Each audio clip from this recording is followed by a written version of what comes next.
আমি স্বপ্নে দেখলাম হাটহাজারী মাদ্রাসায় দাওরায়ে হাদিসের ক্লাস হচ্ছে।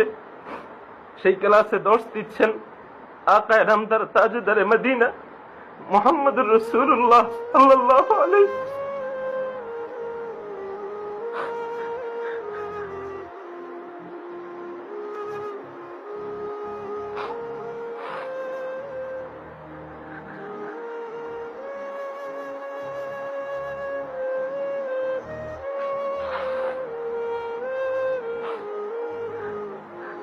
তো হুজুর আকরাম সাল্লাল্লাহু আলাইহি ওয়াসাল্লাম ক্লাস করাচ্ছিলেন।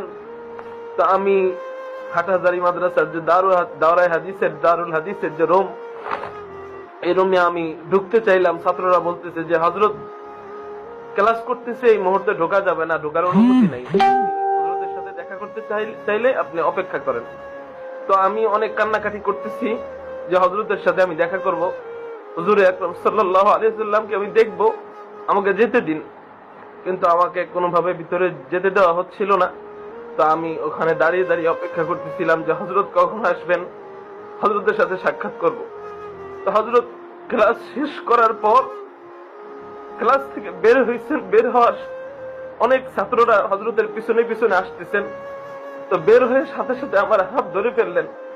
এই জিনিসটা আমার সঠিকটা মনে নাই যে হযরত আমার হাত ধরে ফেললেন নাকি আমি হযরতের হাত ধরে ফেললাম। তবে যতটুকু মনে পড়ে আমার যে হযরত আমার হাত ধরে ফেললেন। হাত ধরে ফেলার পর আমি হযরতকে সালাম দিলাম। মুআনাকা করার সুযোগ পাই নাই, ওখানে অনেক মানুষ জড়ো ছিল স্বপ্নের ভিতরে।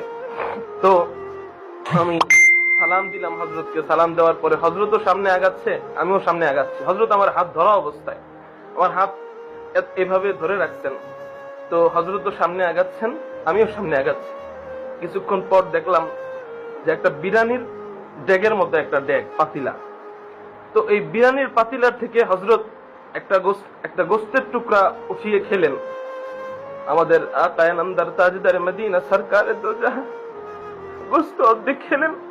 খাওয়ার পরে বাকি গোস্তের টুকরা আমার হাতে দিলেন, বললেন এটা তুমি খাও। পরে আমার যতটুকু মনে পড়ে সেই গোস্তের টুকরা আমি খেলাম।